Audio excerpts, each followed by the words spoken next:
Mən video bloger Namiq Məmmədov yenə Ucar rayon Qarabağ kəndində Məmməd Əmin Rəsulzadə küçəsində vətəndaşların şikayəti əsasında gəldik çəkişə. Deyilikcə inanmaq mümkün deyil, gəlib buranı gözünüzdə görürsünüz. Dəfələrlə Ucar rayon icra hakimiyyətinə, Qarabağ kənd bələdiyyəsinə müraciət etsələr də vətəndaşların müraciətini rədd ediblər. Demək, Qarabağ kənd bələdiyyəsi buranın kanalizasiya sistemi çox bərbad gündə olduğu üçün deyib ki, peşlə çıxarış lazımdır ki, Ucar rayon icra hakimiyyəti Mənsur Məmmədov gəlsin, bura baxsın, ondan sonra biz bir tədbir görək. Həmçinin də o cümlədən də yollar pis gündə, burayı yaşayış binası, vətəndaşlar üçün hər an təhlükədir bu. Yayda daha doğrusu deyilənə görə, vətəndaşların dediyinə görə çox acınacaqlı bir vəziyyətdir. Ya bura qıraqdan gələn qonaqlar, ya da burada yaşayan sakinlər yaşamaq üçün mümkün deyil. Baxın, bura ərazi, ora vətəndaşlar tərəfindən yaradılan zibil poligonu. Çox dedikcə acınacaqlı vəziyyət. Ucar rayon icra hakimiyyəti hara baxır? Biz çəkiliş edəndə, paylaşanda bələdiyyələr, Mənsur Məmmədov deyir ki, çəkiliş etməyin. Baxın, burada vətəndaş yaşaya bilər. Ora yaşayış binası, bura yaşayış binası. Çox dedikcə çətin bir gündə, çətin dedikcə həqiqətən də çəkmək mümkün deyil.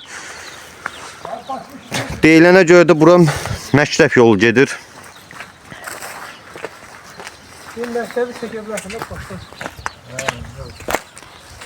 Qardaş, müraciətiniz kimədir? Bizim müraciətimiz odur ki, bax qardaş, çəkdiyi o başdan da tutulurdu, bu başdan da tutulurdu. Qalmış ortalıqda. Su basıb qapıdır. Keçən il 15 sene qapıda güclə ağacı sirmişliyim, onu da hamısı qurudu. Bələdiyyə də demişik, icraya da demişik, heç də köməklik eləyən yoxdur. Qalmışıq bu pis vəziyyətdə. Nə qayraq indi biz? Kimə deyək dərdimizə?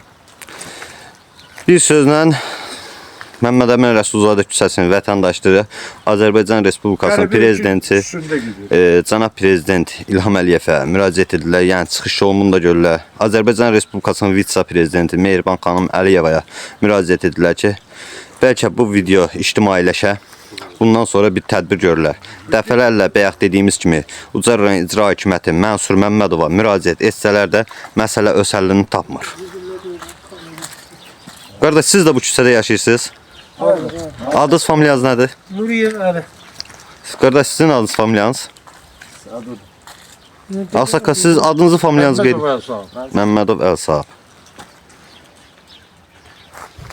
Bax, vəziyyətimiz bu haldadır. Məsələn, bir çağrı qalır. Ümid edirik ki, tez bir zamanda video ictimailəşər çəkişimiz. Ondan sonra məsələ öz həllini tapacaq. Vətəndaşlar yəni bu acı durumdan qurtaracaqlar.